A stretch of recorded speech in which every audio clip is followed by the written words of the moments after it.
Bueno, pues buenos días.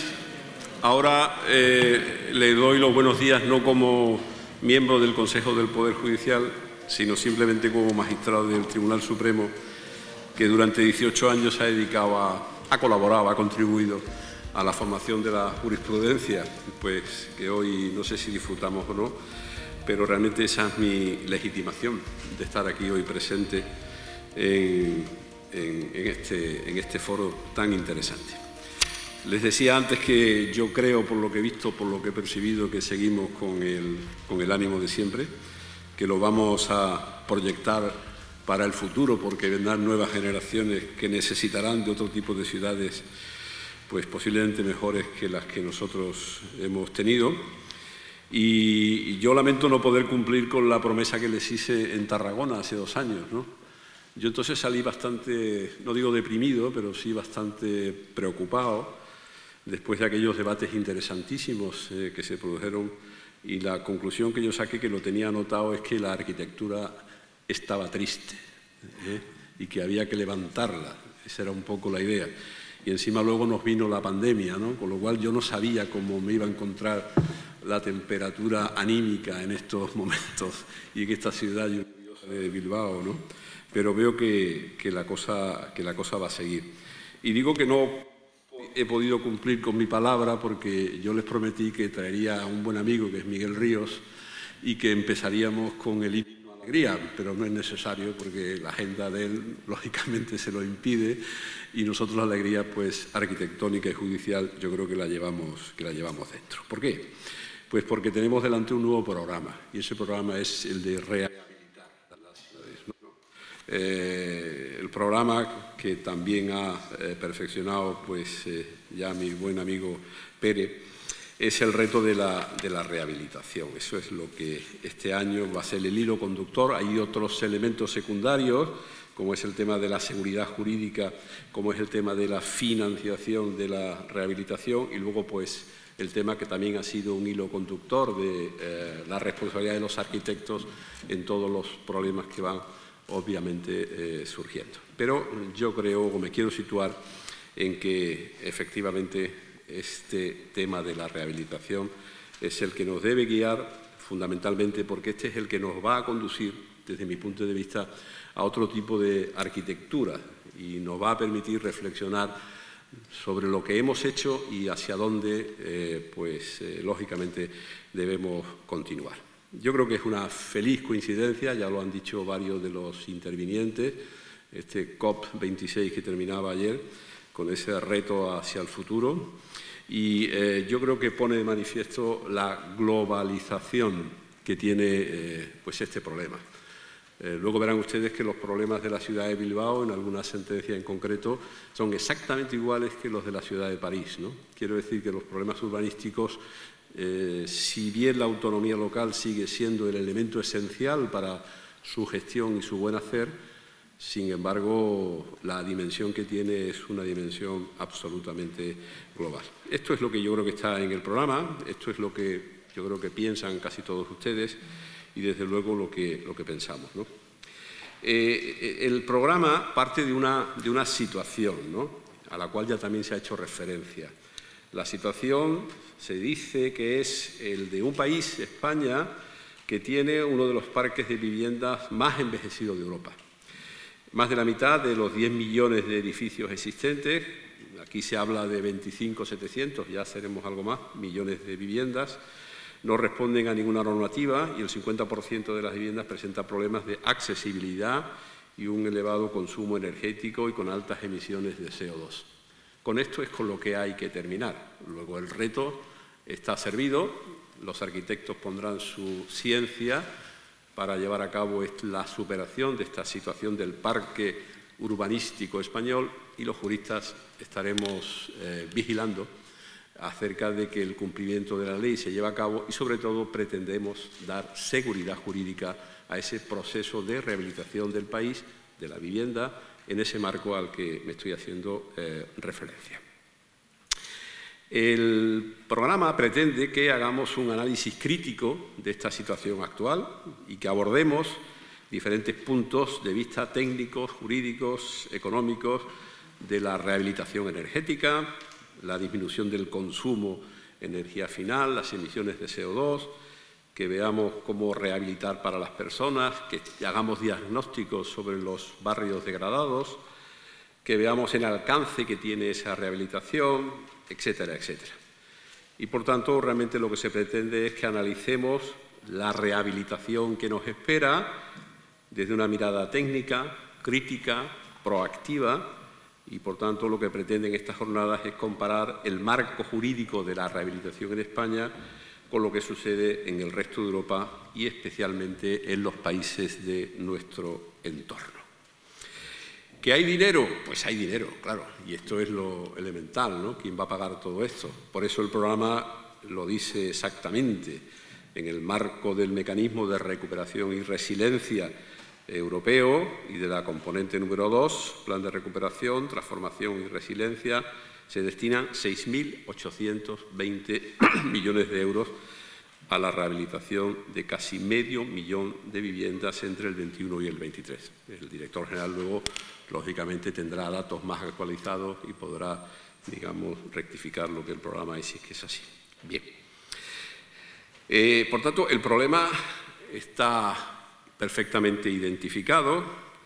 El día es adecuado, es un día lluvioso en la ciudad de Bilbao. Yo creo que el futuro es nuestro y, por tanto, lo que tenemos es que empezar a trabajar, ¿no? Yo quiero simplemente centrar la situación desde una perspectiva jurídica. Como ustedes saben, lo razonable es que los jueces hablemos al final, bien o mal, pero que hablemos al final. Sin embargo, en este año pues, se ha pretendido que abramos, lógicamente, la sesión y que, digamos, considero que el por qué llevarlo primero es porque trazo un marco jurídico en el cual estas actividades, que es realmente lo interesante, deben o deberían, desde nuestro punto de vista, moverse.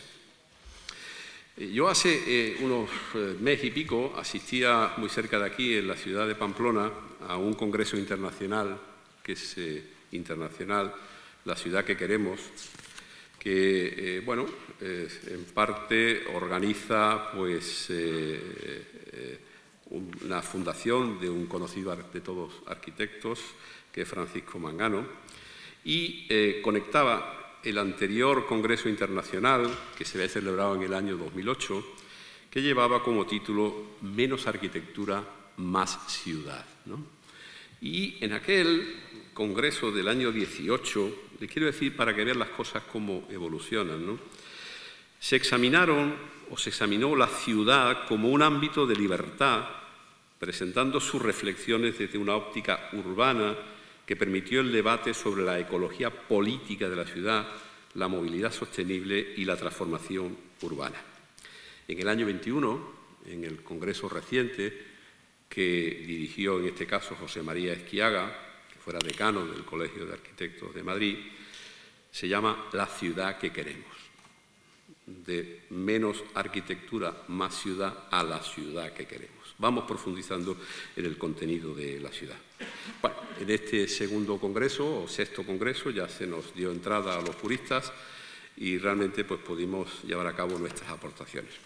Yo no me resisto a leer las palabras de presentación de José María Esquiaga, que me parece que centran perfectamente, desde distintos puntos de vista, cuál es la situación actual.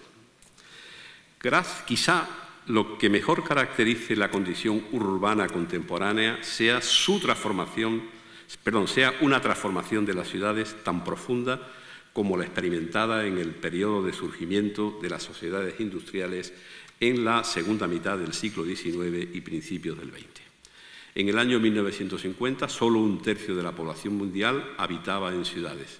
En 2014, por primera vez en la historia de la humanidad, la mayor parte de la población del planeta habita en las ciudades y las estimaciones apuntan que en 2050 lo hará más del 65%. Pero esta transformación no es solo cuantitativa. Los cambios en la forma de producción, organización del consumo y movilidad de capitales, personas y bienes también afectan de manera profunda al carácter de las ciudades. Lo global, como les decía antes, y lo local se encuentran conectados de manera inimaginable en las sociedades tradicionales, determinando qué acontecimientos en centros de decisión lejanos afectan rutinariamente a las vidas de millones de personas. Al mismo tiempo, la extensión de una economía extractiva a escala global está generando una pérdida de hábitats sin precedentes históricos y los movimientos migratorios asociados a la búsqueda de oportunidades económicas, desastres industriales y conflictos bélicos están desdibujando la geografía a escala del planeta. Cuando en los últimos años recordamos que la batalla decisiva contra el cambio climático se libera en las ciudades, poco podíamos imaginar que éstas se encontraban en el umbral de librar otra batalla contra el enemigo insidioso, cruel e invisible. En fin, se refiere al COVID, como es lógico, y termina diciendo: en este contexto difícil pero esperanzador, las ciudades pueden operar como motores del desarrollo económico, la redistribución y la inclusión, pero se hace inaplazable abandonar los modelos actuales de desarrollo urbano desde la perspectiva de la salud, del desarrollo sostenible, la resiliencia frente a los desastres naturales, tecnológicos y la cohesión social. Necesitamos ciudades capaces de abordar los grandes desafíos ambientales, la renaturalización, la sostenibilidad energética, las formas alternativas de movilidad, la valorización del espacio público y también sociales, la equidad, la salud, el acceso a la vivienda, el deterioro de los barrios, etcétera, etcétera. Bien, me parece que estamos todos de acuerdo en que efectivamente esta es la ciudad que queremos, la ciudad a la que tenemos que dirigirnos en este marco de rehabilitación que es el que vamos a estudiar. Y termino con una última cita que vengo repitiendo últimamente porque me ha llamado especialmente la atención y que la leí hace unas semanas en un dominical del País en el que se le hacía una entrevista a Carlos Moreno. Carlos Moreno es un antiguo guerrillero colombiano que en este momento es el asesor urbanístico nada menos que de la alcaldesa de París, profesor de la Sorbona y que ha escrito un interesante libro que no está traducido todavía al castellano, Droit de Cité, Derecho de la Ciudad. Y en él se le hacía una entrevista y se le recordaba una frase de Italo Calvino, el pensador italiano, en que decía: no te quedas en una ciudad por una de sus 7 o sus 77 maravillas. Te quedas porque la ciudad responde a una de tus preguntas. Y entonces le preguntaban a Carlos Moreno, ¿qué pregunta le respondió París cuando llegó con 20 años? Y la respuesta a mí me llamó poderosamente la atención. Mi pregunta era: ¿cómo vivir en un lugar sin que te persigan? Yo no sé a qué tipo de persecución él se refería, pero me da la sensación de que este es el tipo de ciudad a la que, lógicamente, debemos dirigirnos. Bien, por tanto, lo que quiero exponerle es lo que hemos hecho los jueces, pretendiendo dar seguridad jurídica, pretendiendo aplicar nuevos y flamantes principios como el de proporcionalidad o el de buena administración y el de sujeción, lógicamente, al caso concreto, teniendo siempre en cuenta esa realidad que creo que percibimos con bastante nitidez. Pretendo, pues, pulsar nuestro ordenamiento jurídico y, obviamente, mi obligación será dejar la pelota al final votando en la cancha del director general de Arquitectura, por si quiere encestar de 3 o de 2, pero, en fin, darle esa oportunidad. Quiero, lógicamente, apuntar algún tipo de solución y, en consecuencia, quiero dar cuenta de nuestra visión de la realidad y de la conflictividad urbanística de este país, que casi todos ustedes conocen, pues, perfectamente. Bien, hace unos años presentábamos en la Academia de la Legislación y Jurisprudencia de Madrid el libro de una persona que casi todos conocen, que es Tomás Ramón Fernández, el Liber Amicorum, el homenaje que se hace a todo catedrático que se jubila. Y en él, pues bueno, se reunió más de 160 juristas de las más variadas especialidades jurídicas, pero fundamentalmente todas las personas que en este país han dicho algo en relación con el urbanismo. Y todos los presentes reconocimos que su manual de Derecho Urbanístico, que ya va por la 24 edición, pues había sido, como él dice, su viejo gatón, en el que habíamos iniciado en el estudio. Y allí aprendimos cómo la ecuación semántica urbanismo como ordenación de la ciudad, que había sido histórica e inicialmente válida, pues se había roto estrepitosamente, ¿no? En la segunda mitad del pasado siglo. Las tensiones que sacuden la vida urbana y todo lo que en el interior de la ciudad ocurre es una función de los fenómenos que tienen lugar fuera de ella, en su hinterland inmediato, por lo pronto, y en el contexto general del país entero en último término. Fíjense que Tomás Ramón se refiere al entorno de la ciudad y, si como mucho, al país entero. Y hoy hemos pasado, como ya hemos dicho en 2 ocasiones, a la globalización del sistema urbanístico. Por lo tanto, fíjense cómo son datos que nos hacen ver cómo esa idea inicial compacta de la ciudad pues acaba efectivamente de romperse. Y se preguntaba entonces, ¿y qué es el urbanismo en la actualidad? Pues sencillamente una perspectiva global integradora de todo lo que se refiere a la relación del hombre con el medio en que se desenvuelve y que hace de la tierra, del suelo, su eje operativo. Bien, yo creo que estas palabras son especialmente significativas para pasar un poco de la sociología de José María Esquiaga al derecho, al que obviamente nosotros nos vamos acercando. Pero es evidente que lo que ya se ponía de manifiesto y lo que ya esta mañana se ha dicho por alguien es que el hombre, la persona, se sitúa en el centro de la ordenación urbanística. Se intenta, por tanto, construir una ciudad y un entorno al servicio de aquel. Hoy parece que hasta el legislador acepta esta visión humanista, antropocéntrica del urbanismo. Y ahí tienen ustedes el artículo 3 de nuestro texto refundido del año 15. La ordenación territorial y el urbanismo son funciones públicas no susceptibles de transacción.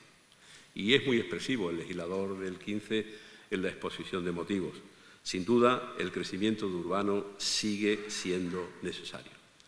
Pero hoy parece asimismo claro que el urbanismo debe responder a los requerimientos de un desarrollo sostenible, minimizando el impacto de aquel crecimiento y apostando por la regeneración de la ciudad existente. Yo creo que se ha producido un cambio de paradigma. Creo que ha habido una evolución que hemos podido, los que hemos estado cercanos a este fenómeno sin haber dado detalles concretos, pero sí hemos podido percibir, obviamente, todo este cambio, ¿no? Hemos pasado de unas ciudades, de un urbanismo en el que hasta la propia Unión Europea quiere marcar realmente cuál es su impronta, ¿no? De aquella, como decía Tomás Ramón, ciudad medieval abruptamente separada de su entorno por una muralla defensiva cuyas puertas se cierran al caer el sol, no tiene nada que ver con la situación de globalización actual en la que nosotros nos encontramos. Fíjense que hasta antes se hacía referencia a Joan Cros, que fue realmente el gran factotum de la aprobación de la nueva agenda urbana, y en la que se dice que representa un ideal común para lograr un futuro mejor y más sostenible, en el que todas las personas gocen de igualdad de derechos y de acceso a los beneficios y oportunidades que las ciudades pueden ofrecer, y en la que la comunidad internacional reconsidere sus sistemas urbanos y la forma física de nuestros espacios urbanos como un medio para lograrlo. ¿Cómo se ha producido este cambio de paradigma? ¿Cómo se ha transformado el urbanismo, ¿no? Pues yo creo que contemplando en este momento, si pudiéramos avanzar unos años y mirar hacia atrás y ver este momento desde un futurible futuro, obviamente, yo creo que, como ya se ha puesto de manifiesto, estamos en un momento crítico de la situación. Estamos en un momento de tomar unas decisiones. Lo de Glasgow de ayer, ya lo ha dicho el presidente, me parece especialmente significativo, Por tanto, yo creo que a eso ya es difícil separarse de estos mandatos internacionales, ¿no? Cuando 160 presidentes de 160 países se reúnen y llegan a cabo, hombre, no es lo ideal, pero evidentemente hay decisiones muy significativas, quiere decir que todo otro tipo de actividad, y lógicamente también la arquitectónica y urbanística, pues tienen que ir, lógicamente, desde esa perspectiva. Nosotros pasamos por el 56, por el 75, por el 92. Nosotros tuvimos nuestra magnífica sentencia 61-97, aprendimos que el urbanismo era una cuestión autonómica, sacamos una ley estatal del año 98 y a partir de ese momento cada comunidad autónoma, con ese claro respaldo constitucional, pues obviamente empezaron a hacer su propio urbanismo. Y esto ya no es... ahora yo me imagino que en el ámbito estatal esto lleva sus problemas y tiene sus complicaciones a la hora de tratar de solventar legislativamente la situación. Pero no olvidemos nunca lo que se dijo pues, en el año 97 acerca de la distribución competencial de nuestras materias urbanísticas. Pero yo creo que hay dos hitos significativos que nos sirven un poco de apoyo hacia dónde vamos, ¿no? Lógicamente es la Ley de Suelo y el texto refundido de 2007 y el texto refundido de 2008, en donde, como todos ustedes saben, supuso una profunda renovación, no era ya una ley urbanística, lo urbanístico propiamente dicho quedaba en manos de las comunidades autónomas, había ya requerimientos de desarrollo sostenible, hay aspectos en el que la vivienda aparece como el elemento central, lógicamente, de la regulación y, obviamente, yo creo que todo esto nos ha llevado hacia una nueva situación, que luego se remata en el segundo hito, que quizá tiene un sentido diferente al que hoy le vamos a dar, pero que es un dato, yo creo que es importantísimo. Es la Ley 8/2013, la Ley de Rehabilitación, de Regeneración y de Renovación Urbana, en donde es cierto que de fondo hay un problema económico y que el Estado sale en defensa del sector inmobiliario y que pretende hacerlo potenciando la rehabilitación de las ciudades, su renovación y, obviamente, todo eso es cierto, que ese motivo económico, siguiendo la pauta de la Ley de Economía Sostenible, está detrás de esta. Pero lo que es cierto es que hay un cambio radical desde el punto de vista ya no social, sino legislativo, un cambio radical acerca de hacia dónde debe dirigirse. Esta ley, a partir de ese momento, pues potencia la rehabilitación edificatoria, así como la regeneración y la renovación urbana, ofrece un marco normativo, vamos a entender que idóneo de momento para permitir la reconversión y la reactivación de la construcción, fomenta la calidad, fomenta la sostenibilidad, la competitividad, etc. Y esto termina, pues como todos ustedes saben, en un texto refundido, que es el que ahora, pues, con el que ahora trabajamos, del año 2015. De forma paralela, de forma simultánea, pues tenemos siempre que tener en cuenta, primero, la legislación estatal sobre todas las cuestiones relativas al tema medioambiental, que realmente no es estatal porque en su inmensa mayoría es transposición de directivas comunitarias y, por otra parte, pues cada uno lo suyo, esto es, cada comunidad autónoma su respectiva normativa correspondiente. A mí me da la sensación, y no quiero entrar en valoraciones de Estado autonómico, federal, confederal o como ustedes quieran llamarlo, que el Estado está agazapado con sus competencias, esto es, el Estado sigue vigilante de las comunidades autónomas y tiene unos instrumentos malvados desde el punto de vista de la jurisprudencia urbanística, que son los informes estatales en materia de telecomunicaciones, de recursos hídricos, en materia de defensa nacional, costas, carreteras, género, etcétera, etcétera. Y ahí, digamos, si lo del año 97 estaba muy claro, luego las cosas me da la sensación de que se han ido complicando. Si ustedes reparan, luego veremos unos pequeños detalles, la gran causa de las nulidades del planeamiento urbanístico han sido la ausencia de la intervención estatal en los mismos, ¿no?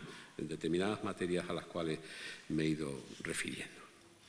Bien, por tanto, el urbanismo, desde mi punto de vista, ha cambiado. estamos convencidos de que, sin embargo, solo con la reafirmación de dos... Yo de aquí no me voy a mover, lo llevo haciendo muchos años y lo sigo haciendo.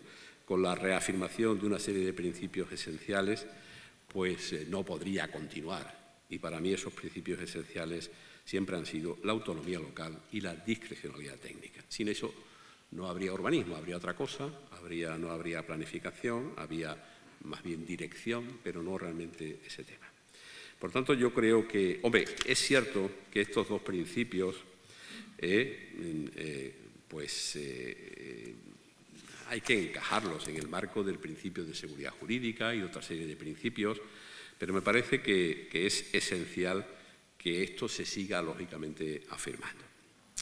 Bien, yo en este momento tengo que hacer dos afirmaciones, una buena y una mala, como ustedes quieran, ¿no? Y estas dos afirmaciones es que, porque el programa, eso no lo he dicho, pero lo digo al final, el programa dice algo en relación con los jueces, ¿no? Y dice que en España muchos planes urbanísticos acaban en los tribunales, correspondiendo a estos la decisión final. La anulación de planes generales genera una anulación en cascada, ahora se ha hablado incluso de radioactiva, del planeamiento derivado con muy graves consecuencias. ¿Es razonable la judicialización del urbanismo? Bien, esta es la pregunta que se hace el programa, ¿no? Bien, los jueces no quieren, los jueces no deben, en modo alguno, pues planificar urbanísticamente una ciudad. Su actuación, como todos saben, es debe quedar reducida de conformidad con los mandatos constitucionales al control a posteriori de las actuaciones administrativas de planeamiento desde una perspectiva de legalidad que no de oportunidad, ¿no? Esto es interpretado en un doble sentido, ¿no? Yo siempre he entendido que el Poder Ejecutivo tiene una filosofía que de vez en cuando aparece, que es ponga un juez en su vida y gobierne feliz, ¿no? Cuando realmente hace falta. Esto es, tenemos que buscar a alguien que diga a quién se vacuna. Bueno, pues aquí están los jueces del Supremo y tal, que mediante decreto ley van a decidir estas cosas. ¿Cómo cerramos los bares si no cerramos? Yo no creo que esto sea juzgar y hacer ejecutar los juzgados, pero bueno, la verdad que esta es la situación, ¿no? Pero no tenemos especial interés, lógicamente, en planificar, ni además podemos hacerlo y lo tenemos estrictamente prohibido en nuestras leyes procesales. Y, por tanto, en segundo lugar, la segunda afirmación, yo tengo que quejarme con algún autor y buen amigo, cuyo nombre no voy a decir, en donde ha venido a decir que los jueces practicamos una especie de activismo judicial en pro de las declaraciones de nulidad del planeamiento, ¿no? Como si fuéramos negacionistas, ¿no?, del planeamiento urbanístico, nada más distante de la realidad, ¿no? Les puedo asegurar que somos muy conscientes de las consecuencias que se han derivado de muchas de las declaraciones de nulidad de los planes de urbanismo que hemos tenido que llevar a cabo en muchas ciudades españolas y que realmente lo que ponen de manifiesto, y ya voy enseñando hacia dónde voy, posiblemente la deficiencia de nuestra normativa procesal, urbanística, administrativa, no nos ha conducido a otra situación. Bien, yo creo que jurídicamente hablando, la percepción que tenemos de lo que ocurre en este país es que hemos pasado a un urbanismo menos concertado, esto es, menos en manos de los convenios urbanísticos. Hay una regulación nueva en la Ley 2015 y el problema es que los convenios urbanísticos no tenían una regulación jurídica matizada que, lógicamente, evitara todo lo que no se pudo evitar en aquellos tiempos históricos, ¿no? Pero me ha llamado la atención que yo no había percibido que el artículo 53 de la Ley 4015, que es la Ley de Régimen Jurídico del Sector Público, pues, entre otras muchas cosas, dice que los convenios urbanísticos deben remitirse al Tribunal de Cuentas, lo cual quiere decir que la importancia económica del urbanismo tiene ya su reflejo y su derivación, digamos, hacia ese otro mecanismo de control contable que se produce en ese órgano, que no es jurisdiccional estrictamente, pero que, digamos, eso es. Vean ustedes cómo el Estado, una vez más, utilizando, digamos, la legislación estatal, lleva a los convenios urbanísticos, que obviamente se mueven en un entorno normalmente y estrictamente municipal, al control del Tribunal de Cuentas. Entonces, fíjense cómo el Estado sigue vigilando lo que realmente ocurre con el urbanismo de este país. No les voy a repetir aquello de que esto es, en segundo lugar, una función pública, que lógicamente la transparencia y la seguridad jurídica pues se imponen como en cualquier proceso de decisión administrativa. Creo que hay que seguir reivindicando la famosa frase del Tribunal Constitucional en la sentencia esa del año 97, que todo esto debe desarrollarse en los límites de la realidad. No se olviden que el propio Código Civil nos dice que apliquemos las normas según la realidad social del tiempo en que la misma se produce. Y, por último, pues yo creo que nadie podrá discutir que estamos en presencia de un urbanismo pues sostenible, medioambiental, por ejemplo, el preámbulo del Tratado de Lisboa, decididos a promover el progreso social y económico de sus pueblos, teniendo en cuenta el principio de desarrollo sostenible, etcétera, etcétera. Bien, yo estoy especialmente satisfecho de una sentencia, y además tengo que citarla hoy y aquí, porque quien se sentaba en el banquillo, lo digo obviamente en sentido figurado, era el Plan General de esta ciudad, el Plan General de Bilbao. El tema de fondo es lo de menos, el tema de fondo es lo de menos, que después diré cuál es efectivamente el tema de fondo, ¿no? Pero en esta sentencia, que es la 1550 del 19 de noviembre, en donde se enjuiciaba una sentencia del Tribunal Superior de Justicia del País Vasco, cuyo objeto había sido el Plan General de Ordenación Urbana, no es un pleito cualquiera. Es un pleito en el que la Comisión Nacional de los Mercados y de la Competencia se enfrenta al Ayuntamiento de Bilbao. Esto es un pleito en el cual, digamos, lo que se enjuicia es la situación urbanística de las ciudades, la autonomía de las ciudades frente a algo que está por encima, y eso que está por encima es, pues, todo el sistema europeo de un liberalismo, de libertad de prestación de servicios, de Bolkestein, etcétera, etcétera. Luego les haré unas referencias concretas al supuesto de qué se trata. Pero lo que quiero reflejarles en este momento es que aquí hay una visión del Tribunal Supremo acerca de dónde estamos. Esto ya no es literatura que yo les cuente, esto es jurisprudencia de nuestro tribunal. No hay duda de que en las grandes ciudades se ha evolucionado de la tradicional técnica o sistema de los ensanches a la ciudad compacta, en el que la renovación, la regeneración y la rehabilitación de la ciudad se convierten en sus elementos esenciales de transformación. Citamos varias sentencias y decimos: el urbanismo en las grandes ciudades consiste hoy, ha evolucionado, en tratar de mejorar la ciudad adaptándola a las nuevas realidades, determinando nuevas centralidades, pero manteniendo su esencialidad. Esta es la clave y el sentido del planeamiento urbanístico actual, que obviamente adapta la ciudad a las nuevas exigencias, respondiendo sí a los cambiantes intereses generales de la misma. Pretende desplazar la tradicional concepción desarrollista impulsora de un crecimiento urbano ilimitado por otra que lo controle, insistiendo en la regeneración de la ciudad existente frente a las nuevas transformaciones del suelo, si bien partiendo de la premisa de que desde la legislación estatal no se puede imponer un determinado modelo urbanístico. En fin, citábamos y, por tanto, convertimos en jurisprudencia la nueva agenda urbana que el señor Clos impulsó para que fuera aprobada primero en Quito y luego ratificada por Naciones Unidas en el año 16, en la que la frase que introducimos en esta sentencia de la agenda, del prólogo de la agenda, es la siguiente.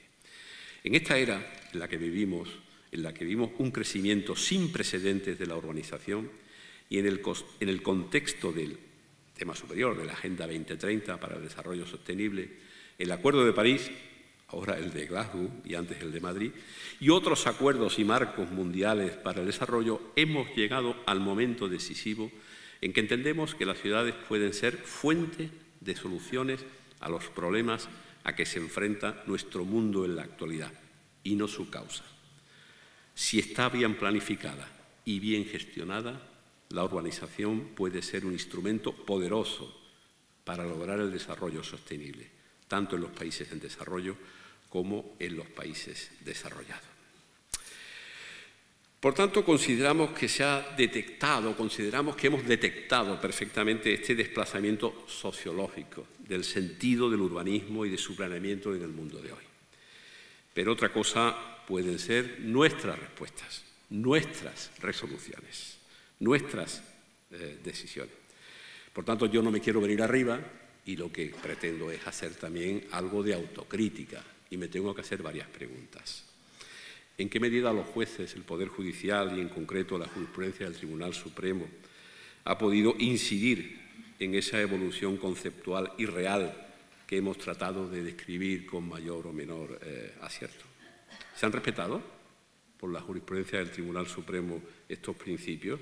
¿Hemos contribuido los jueces a ordenar las ciudades o, por el contrario, hemos, con nuestras sentencias, colaborado en desordenar las mismas? ¿Hemos respetado los principios que venimos proclamando de autonomía local, de ius variandi, de discrecionalidad técnica, o hemos establecido una especie de tiranía judicial que ha frustrado el desarrollo de tales principios?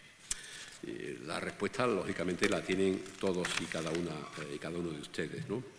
Yo quiero darle 5 pinceladas de 5 pronunciamientos que en los últimos años se han producido y yo creo que son un poco la mimbre de lo que se puede seguir construyendo a partir de este momento.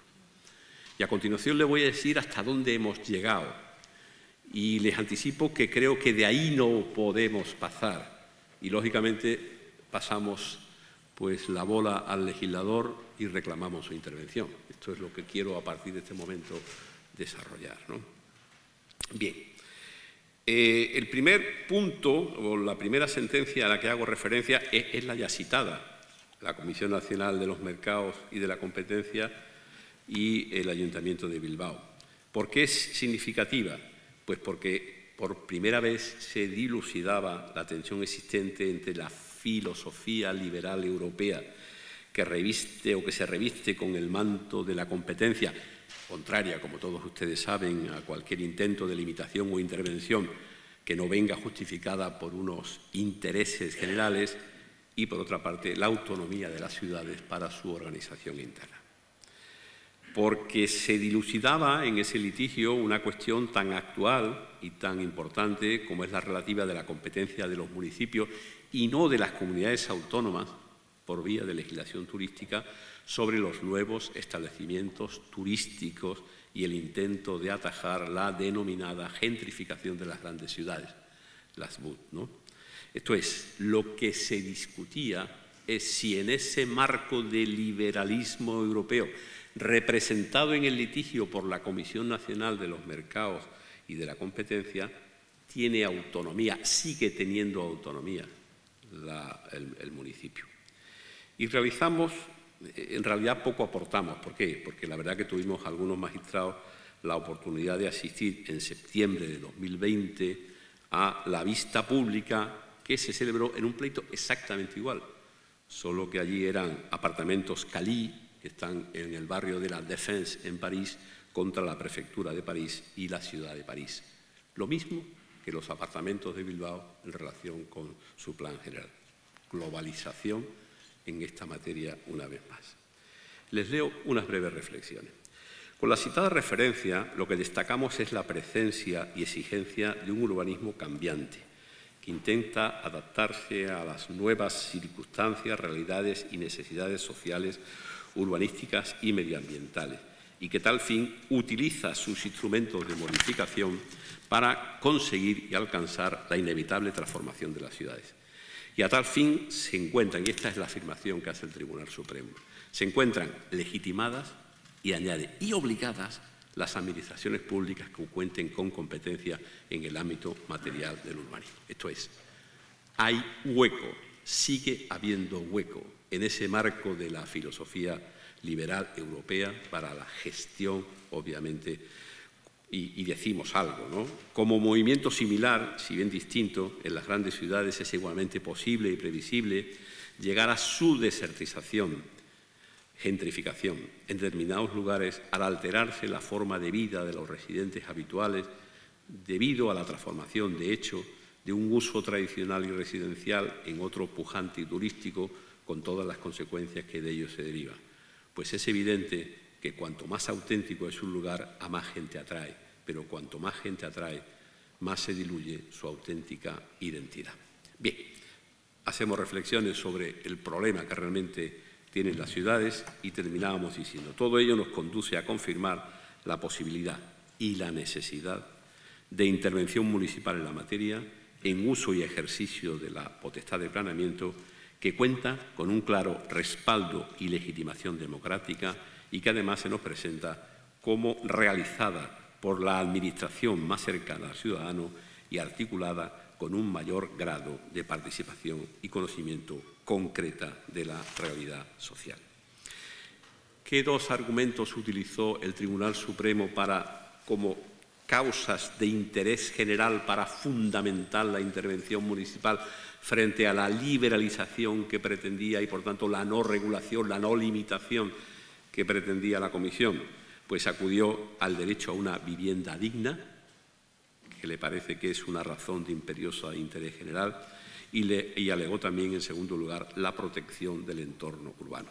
En plan general, en este caso el plan general de esta ciudad, no va encaminado en modo alguno a la exclusión de la normativa europea y española sobre la competencia, sino más al contrario, a posibilitar la efectiva conciliación de la citada e ilícita actividad económica del alquiler vacacional con la organización del régimen interno de la ciudad, posibilitando la convivencia residencial estable y tal. En este marco, la calificación que se nos presenta como razonable y, sobre todo, suficientemente motivada por el Ayuntamiento de Bilbao, que respeta con su actuación y con la justificación que ofrece con su norma reglamentaria los ya más que conocidos criterios de proporcionalidad, claridad, objetividad, antelación, transparencia y accesibilidad.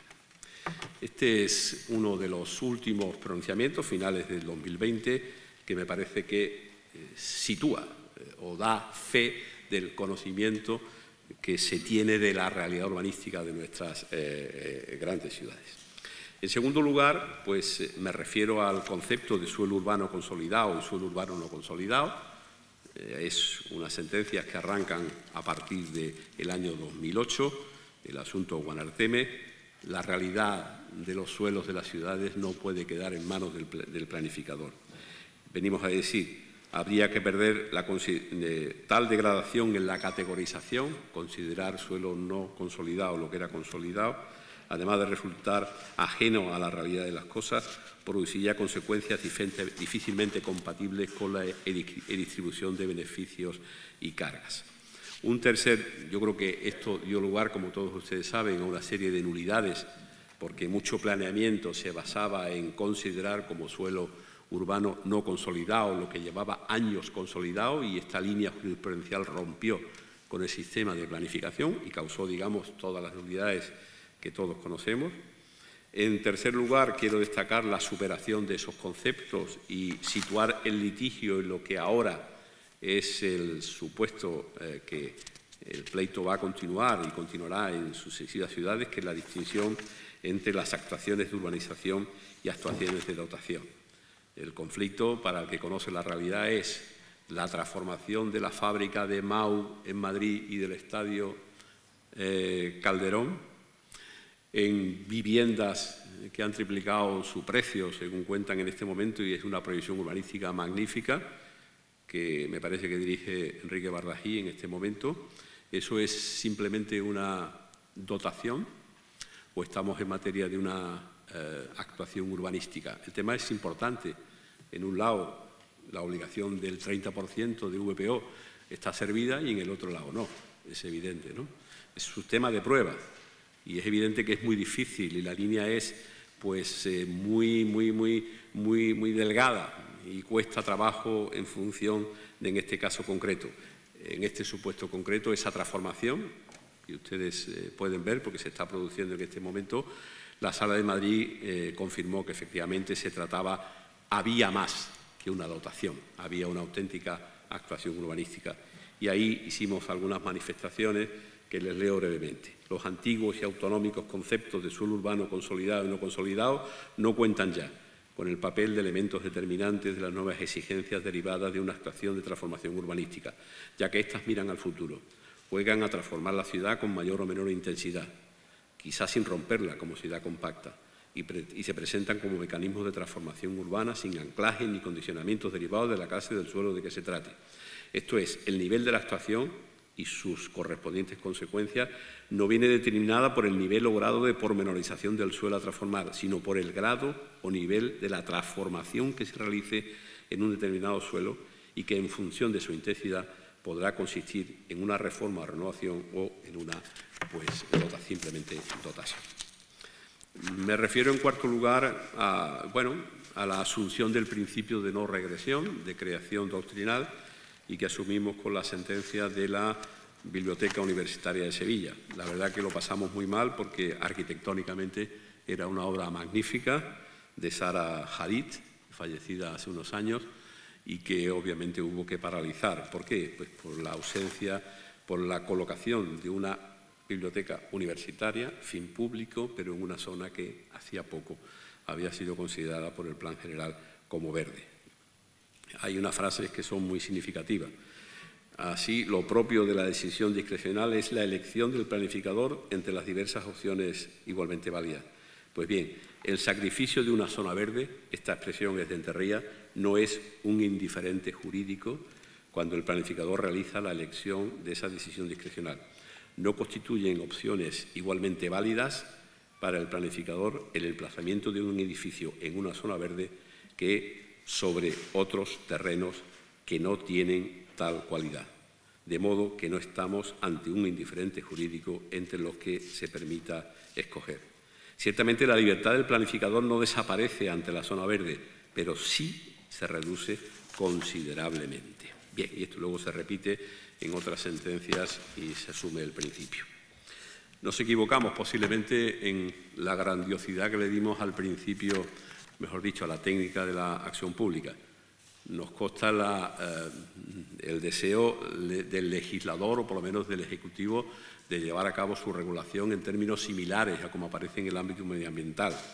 Incluso llegó a estar, según nos informan, en la mesa del Consejo de Ministros, pero mediante un decreto ley. Y quizá algunas discrepancias con el Ministerio de Justicia, en donde regular la acción pública, que debe estar o tiene sus relaciones con la ley jurisdiccional, quizá no era el mecanismo adecuado, pero estoy convencido de que este mecanismo de la acción pública sí será objeto de una regulación que todo el mundo obviamente pone encima de la mesa.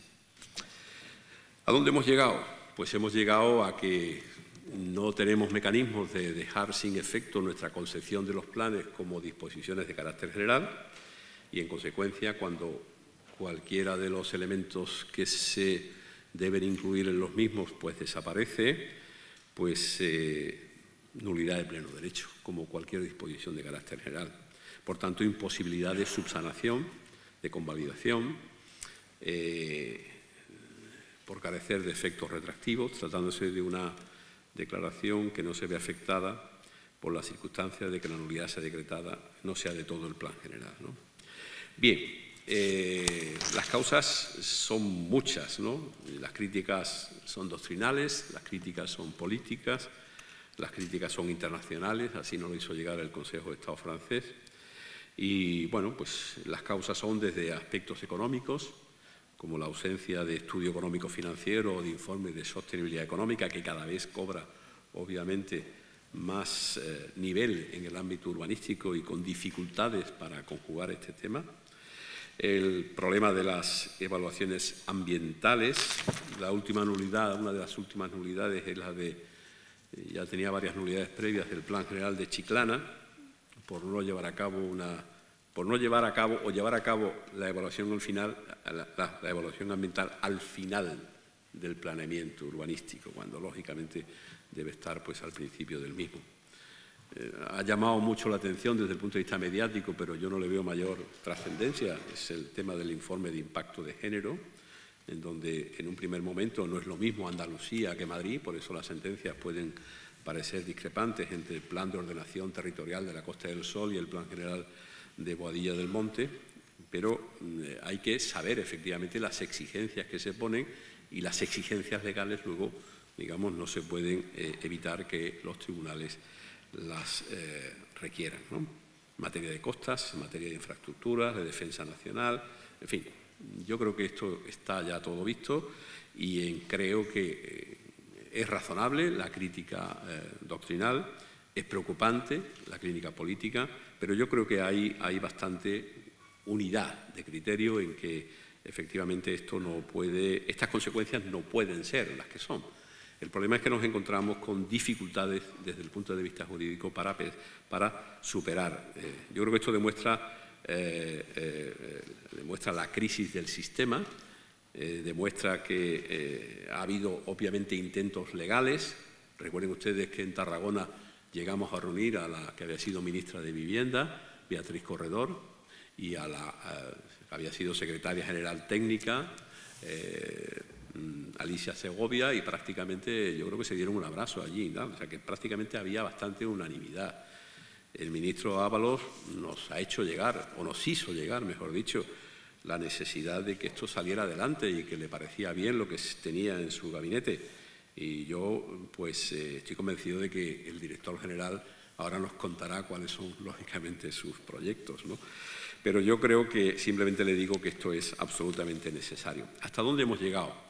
Pues yo les doy 3 nombres, ¿no? Y esos 3 nombres son Yaiza, Madrid y el puerto de Santa María, ¿no? Yo creo que ahí se ha producido un cambio, una evolución, no digo ruptura, pero sí una indicación de que esto es posible. En Yaiza, pues saben ustedes lo que se ha dicho. Hemos roto con esa ecuación disposición general, nulidad de pleno derecho. La sentencia viene a decir una exhaustiva exposición de la doctrina y viene a decir lo siguiente, que los vicios de procedimiento esenciales en la elaboración de los planes de urbanismo comportan la nulidad de pleno derecho de todo plan impugnado, sin posibilidad de subsanación del vicio apreciado. No obstante, en aquellos supuestos en los que el vicio apreciado por la declaración de nulidad puede individualizarse respecto de un determinado ámbito territorial o concretas determinaciones sin que tenga relevancia alguna respecto del resto, puede declararse la nulidad tal. Aquí hay una apertura abierta y hay, con todo cariño, director general, si estás presente, un guiño para que obviamente, por tanto, se pueda continuar por esta línea, ¿no? Una segunda sentencia me refería es Madrid, y Madrid me refiero a la de 19 de julio del 21, las exigencias del recurso hídrico. Aquí está mi compañera Iruela, Desamparados, que tanto conoce de los problemas que los recursos hídricos se produjeron en Valencia, y yo creo que crearon una magnífica jurisprudencia, primero con las suspensiones donde no había recursos hídricos y luego con las nulidades cuando no había recursos hídricos. Bueno, eso estuvo bien, pero no es lo mismo Monterrey que Madrid. Esto es, no siempre la ausencia del informe del organismo de Cuenca debe determinar. En este caso era el Plan de Madrid y en este caso era un conjunto de 400 viviendas flamantes que ustedes pueden ver frente al Corte Inglés de Castellana cuando salgan. El Tribunal de Madrid, siguiendo esa jurisprudencia, pues vino a decir que sí, que le faltaba el informe del organismo de Cuenca y que la nulidad estaba servida. El Supremo, iba a decir recula, bueno, digo matiza, ¿no? Digo modula. No es lo mismo, lo importante viene a decir lo siguiente, una extracción urbanística de no excesiva incidencia en la planificación general de la Ciudad de Madrid. Hay que tener en cuenta la relevancia de dichos recursos hídricos y no parece que de los preceptos que imponen dicho informe pueda llegarse a esta conclusión. En todo caso, en caso de que los recursos hídricos se impone el informe en una tienda, comporte un aumento del consumo de gas. 400 viviendas implican un aumento en un contexto como la Ciudad de Madrid. El Supremo consideró que no, ¿no? Bien, hay un mensaje aquí que se lo leo. 2 circunstancias con carácter primario que han de condicionar toda configuración del planeamiento: el terreno sobre el que se actúa y el uso que al mismo se pretende cuando esté orientada una actividad urbanizadora. Y en función de estas previsiones, dice la sentencia, pues ha de solicitar el preceptivo informe cuando se prevea un aumento de recursos hídricos. Ven ustedes que es una segunda matización. Y termino, la tercera. Puerto de Santa María, también sentencia reciente. No es un cambio de criterio respecto de las dos anteriores. Es reivindicar un viejo principio que es el de la coherencia interna del plan. Es un plan general que se tarda en aprobar 15 años y se aprueba parcialmente. Y lo que hace esta sentencia, les leo simplemente la doctrina, es reivindicar un principio que yo creo que debe seguir presidiendo todo planeamiento urbanístico, que es el de la integridad del plan. Que aquello no es, como alguna vez yo he oído decir, una especie de ánfora romana como el domus en donde se van metiendo todos los distintos. No, no, necesita un alma, necesita una filosofía, necesita un respaldo democrático integral de lo que es el plan de una ciudad. Lo que fija, la doctrina que se fija por el Tribunal Supremo es la siguiente, que yo creo que es importante. No se ajusta, por tanto, a esta doctrina jurisprudencial la aprobación parcial de un plan general en que los obstáculos a su aprobación total afectan a aspectos sustanciales y estructurales que alteran el modelo territorial aprobado provisionalmente por el Ayuntamiento y que dé lugar a sucesivas correcciones parciales en sus determinaciones con las consiguientes y también sucesivas publicaciones parciales de su contenido normativo, rectificando. Por tanto, viene a decir el Ayuntamiento en detrimento de la necesaria coherencia e integridad que exige el diseño general de la ordenación de todo territorio municipal. Yo creo que este es el elemento esencial que una, yo creo que necesaria intervención legislativa debe tener presente. Yo no conozco el proyecto de que supongo, o proposición o programa, que desde el Ejecutivo se nos va a hacer referencia a continuación. Pero sí quiero decir que el tema, desde mi punto de vista, me parece que es absolutamente imprescindible. Yo creo que nosotros no podemos llegar a más. Hemos intentado en vía de ejecución de sentencia, ahí está el tema de la mediación, todo esto que se va a hablar, pero desde el punto de vista de marcar la jurisprudencia, yo creo que el salir del concepto de disposición general y el tratar de construir jurídicamente unos conceptos solo para el urbanismo y no que afecten a todo el derecho administrativo en su conjunto, sería el inicio de una ruptura de un sistema global como es el del derecho público español y del propio Estado de Derecho bastante complicado, ¿no?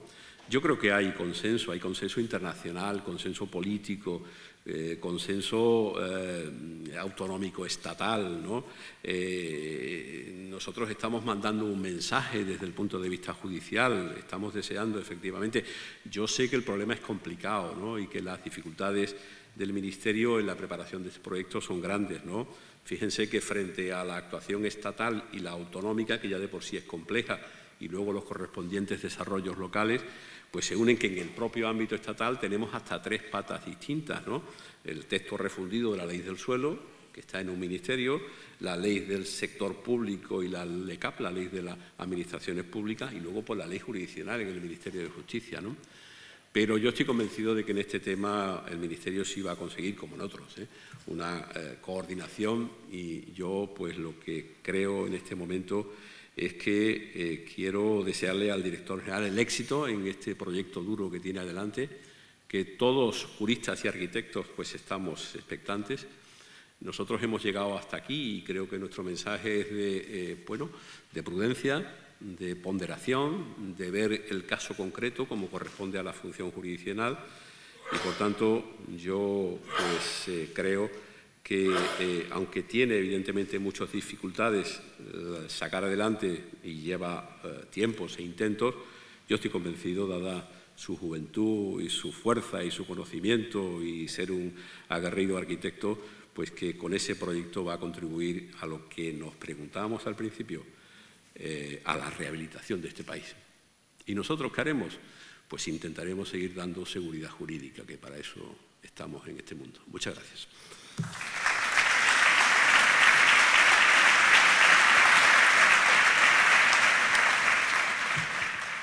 Bueno, En primer lugar, felicitar al ponente por su brillante exposición. Estoy totalmente de acuerdo que los planes urbanísticos son disposiciones generales y yo creo que hay que mantenerse así, y que la consecuencia de la infracción de este plan respecto del cumplimiento de la ley provoca su nulidad. Me ha parecido muy interesante estos pasos que se han ido dando ahora en la jurisprudencia para ir determinando la posible nulidad parcial, determinar las consecuencias del vicio que hubiera producido, si ese vicio, aunque falte el informe de la Comisión Hidrográfica, si no es determinante, no debe provocar la nulidad. Correcto. El tema es si se puede ir a un paso más sin necesidad de esperar a ese proyecto de ley. Me explico. En principio se pueden distinguir, y creo que el ponente lo ha expuesto muy bien, entre vicios formales y vicios materiales, vicios sustantivos. Claro, el plan urbanístico, hoy día, al plan urbanístico se le exigen una serie de informes estatales, autonómicos, etcétera, y se le exige también que respete condiciones materiales de ordenación que además las leyes, primero estatal y luego autonómicas, han ido metiendo como obligación del plan. Y esto obliga, evidentemente, por el control que ejercen los tribunales de la potestad reglamentaria, mandato constitucional, a examinar la legalidad de ese plan. Pero, como he dicho, los vicios pueden ser distintos, formales o materiales. Si el vicio es material de fondo, evidentemente esa nulidad posiblemente provoque inevitablemente el que el plan tenga que volver a empezar desde el principio. El tema es si la nulidad debe provocar que al plan se inicie siempre desde el principio cuando el vicio es formal. Me explico. Si el vicio es formal y el vicio se ha planteado en un momento de la tramitación al final del procedimiento, ¿por qué se exige al ayuntamiento, que a lo mejor no es culpable de ese vicio, empezar desde el principio? ¿No puede ser más razonable ir matizando la jurisprudencia indicando en función de dónde esté el vicio y si es formal que se complemente con el informe que falte? Por ejemplo, muchas veces, evidentemente, falta ese informe de telecomunicaciones. Vale. ¿Y qué sucedería si, declarada la nulidad porque falta el informe, ese informe se aporte y, si es favorable, se produzca ya la aprobación definitiva sin necesidad de empezar otra vez a la aprobación inicial, etcétera, etcétera, etcétera? Nada más, muchas gracias. Sí, el tema ofrece muchas posibilidades y se han ensayado. Yo por eso, pero me da la sensación de que es difícil extraer soluciones de carácter general.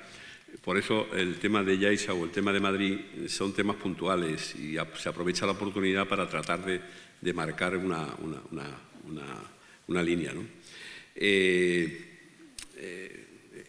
Estaba previsto que se publicara ayer, tampoco se ha publicado hoy. Ya se conoce porque hay una nota de prensa del Tribunal Constitucional acerca de la sentencia de las plusvalías. Léanse uno de los votos particulares, no sé si es el de, no sé.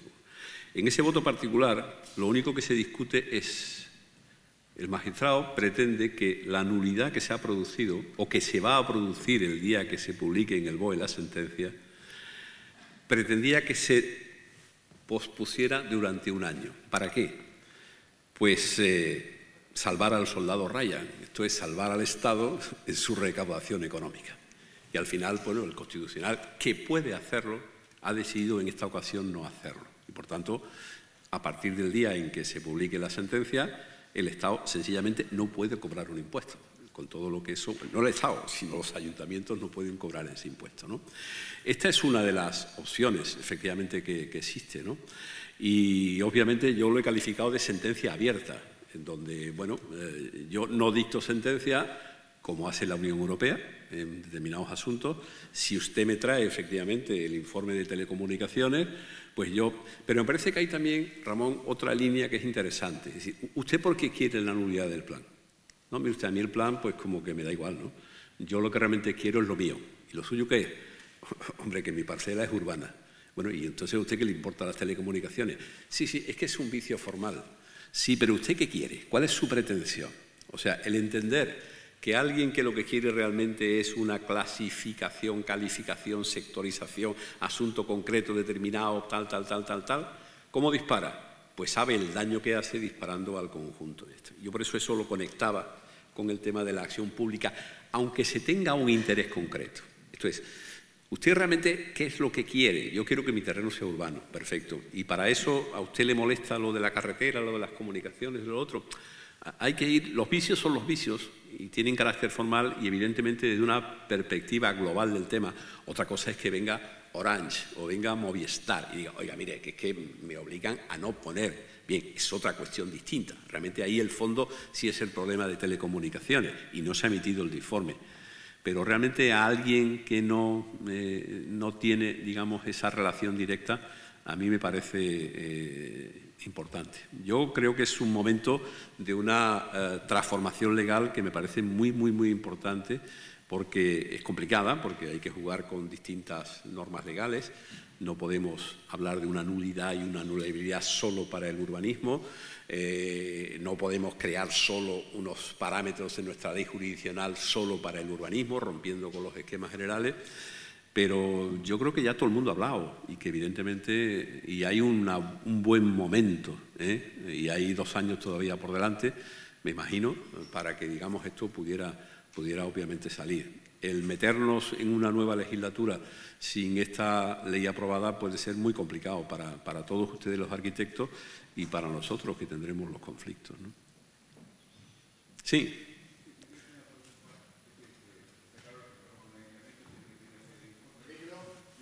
Sí, es que no sé dónde. Yo no tengo micrófono, sí.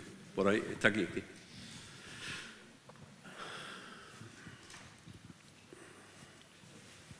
Sí, quiero decir que el ayuntamiento, por ejemplo, tiene que pedir unos informes que muchos de ellos les son vinculantes, ¿no? Por ejemplo, el de costas, ¿no?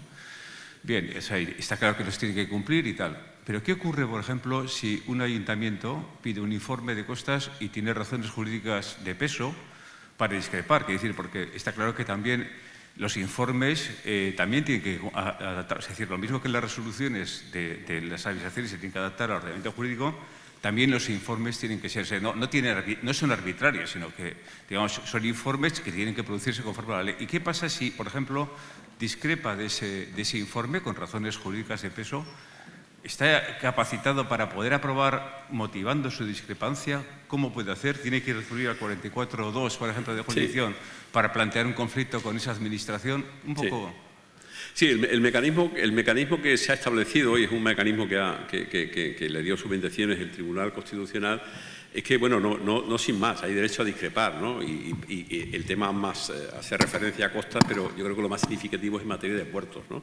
Donde obviamente la atención municipal, pues Estado, puertos del Estado, no se puede, digamos, el puerto del Estado no puede imponer. Se establecen unos mecanismos digamos, de negociación, por decirlo así, y se intenta llegar a bastante acuerdos, y se llegan bastantes acuerdos, pero al final acaba resolviendo el Estado, que es el problema, ¿no? En casi toda la legislación sectorial estatal se establecen esos mecanismos de negociación y tal, pero al final, digamos, el criterio que se impone viene siendo el criterio estatal, ¿no?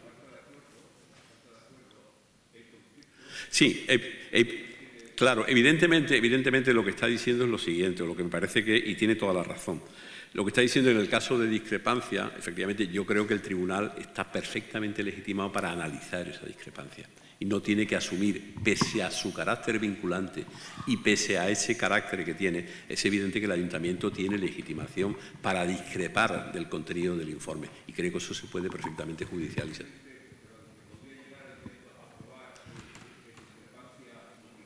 Sí, motivándolo y forzar, digamos, a que el abogado del Estado, bueno, el representante del Estado o de quien sea, de la otra administración, fuerce, digamos, la impugnación. ¿Sí?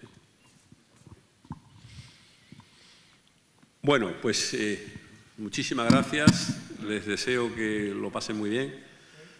No sé si seguiré o no. ¿Hay una palabra más? Sí, perdón, es que no lo veía. A ver, enlazando las dos cuestiones, la de la acción pública y los motivos de nulidad de los planes generales. Sí. Casi siempre que he visto que se anula un plan general por un vicio de procedimiento, no por otras causas de nulidad, sino por ese vicio de procedimiento, son cosas de bulto. La falta de un informe de género, la falta de un informe de costas, de aguas, son errores de bulto. Y en muchas de las ocasiones he visto que no son inocentes esos errores, no son olvidos. Hombre, tenemos un cuerpo funcionarial que en teoría está muy bien preparado, sobre todo en ayuntamientos grandes. ¿Cómo es posible que eso suceda? Es que eso no debería de suceder. Yo creo que no hay que cambiar la ley, ni la ley del procedimiento, para nada. Lo que hay que hacer es que los funcionarios cumplan con su obligación. Y voy a decir una cosa que es políticamente muy incorrecta, que no sucumban a las presiones de los políticos. Si eso sucede, seguro, estoy completamente seguro, que no se produce ninguna nulidad por cuestiones formales de un plan general. Es mi opinión, ¿eh? Sí. Y segundo, respecto a la acción pública. Efectivamente puede haber el caso de abuso de derecho, de lo que son querellas catalanas. Puede haber ese caso, pero hay muchos otros que no lo son y están planteados por particulares. Si se restringe la acción pública a ciertas asociaciones, pues también tengo que decir que podemos ir a otro problema. Y eso querría saber su opinión. Yo por lo menos he tenido la experiencia. Sí. Una ONG que no voy a citar, muy conocida, plantea en periodo de alegaciones una serie de cuestiones, la Administración se reviste de la legitimidad que le da haber hecho caso de esas alegaciones, luego va, no lo cumple y esa asociación no acude a la impugnación judicial, es más, se pone en contra de un ciudadano que había impugnado ese plan. A veces nos olvidamos de que ha existido el sindicato Manos Limpias. Bueno. Y cuidadito solo con las asociaciones, otorgarles el derecho de pernada. Creo que va a ser, a lo mejor, perjudicial. Vamos a ver, mire, el tema de la acción pública es un tema que está en la Constitución y, por tanto, no puede desaparecer. La Constitución lo que hace es que lo remite a la regulación y hay determinados sectores en donde está reconocido. Urbanismo, patrimonio histórico, costas, etcétera, etcétera. Yo parto de un principio. Si no hubiera existido la acción pública, y pese a la existencia del Ministerio Fiscal, que ha intervenido también, si no hubiera existido la acción pública, no se hubiera ejercitado por particulares, pues muchas ilegalidades urbanísticas no hubieran salido a la luz. Eso por supuesto. Ahora bien, usted nos relata su experiencia. Yo tengo otra experiencia también, evidentemente. Y evidentemente lo que ha ocurrido con el Plan General de Madrid, en donde sí ha habido, digamos, una persona que estuvo ejerciendo la acción pública, que nadie sabe cómo tenía soportes económicos para llevar a cabo aquel tema, realmente la actuación ha sido muy complicada y muy difícil y al final el tema no ha terminado, digamos, en grandes nulidades. Quiero decir que algo de filtración tiene que haber de esa acción pública. Esto es, usted ha mencionado unas determinadas asociaciones. Hombre, yo creo que la regulación, el problema está en la regulación de ese tipo de asociaciones o de ONGs, ¿no? Tienen que estar previamente constituidas, no pueden tener una asignación concreta, no, pero, en fin, pero vamos hacia un tipo de regulación o de actuación jurídica muy diferente. Fíjese que poco tardará en regularse en este país el tema de los lobbies. Y habrá una regulación perfecta de los lobbies que funciona perfectamente en el Tribunal Europeo. Si no ha visto la película Lincoln, fíjense cómo funcionan los lobbies en el nombramiento de presidente del Tribunal del presidente de Estados Unidos. Todo es posible salvo dar dinero en efectivo. Quiero decir, ¿esto es transparencia? ¿Esto es participación? ¿O esto debe tener algún tipo de límites realmente? Ayer mis queridos colegas de la sección de al lado han sacado en donde se ha dicho que unos partidos políticos carecen de legitimación para la impugnación del nombramiento de fiscal general del Estado. Y el Tribunal Supremo acaba de darle una vuelta a la legitimación de determinados, en este caso son partidos políticos, pero pueden ser perfectamente este tipo de organización. Esto es, este tema de la legitimación y el tema del acceso a la justicia, cuando realmente no hay una intención o una acreditación de una vulneración de una norma jurídica, cuando realmente se detecta algo que no es lo estrictamente jurídico, es donde las cosas tienen muchas dificultades. Y por eso ha habido, pues, en materia medioambiental, ha crecido mucho. Fíjense, pues, lo de Aru, fíjense lo de Escazú en Sudamérica, y hay determinados países que están intentando dar vueltas atrás. Pero realmente estamos en un problema que yo lo he pasado por alto. Mi experiencia es, y yo lo he escrito, o sea que no es que yo lo quiera ocultar, creo que la acción pública urbanística debía acercarse a la regulación que contiene la Ley de Patrimonio Natural y la Biodiversidad, artículo 22, en relación con la acción pública medioambiental. Ese es mi criterio. Pero, lógicamente, yo aplicaré lo que el legislador, pues, nos ponga encima de la mesa. Y en cuanto al tema de los funcionarios, mire, después de lo del Castor y después de la imputación de 15 funcionarios en el Instituto Geológico Minero, costaba trabajo que alguien firmara un informe de carácter medioambiental. Por eso digo, tampoco pidamos heroísmos, ¿no? Es evidente que los funcionarios están muy cualificados y yo siempre repito lo mismo. Si usted en su informe motiva y motiva y motiva, no tendrá problemas. Si da razones, no tendrá problemas. Pero hay una cierta reticencia, lógicamente, porque se han visto las consecuencias penales de estos temas. En fin, lamento tener que abandonar en este momento porque tengo que volver a mis cuarteles de invierno y ya está. Muchísimas gracias. Les digo que volveré, pero ya no formando parte de un escalafón. Todo le llega a la vida a uno y esto es así, pero si Pérez y ustedes quieren que yo les cuente batallas como les cuento a mis nietos, pues posiblemente estaré aquí, ¿no? Muchas gracias.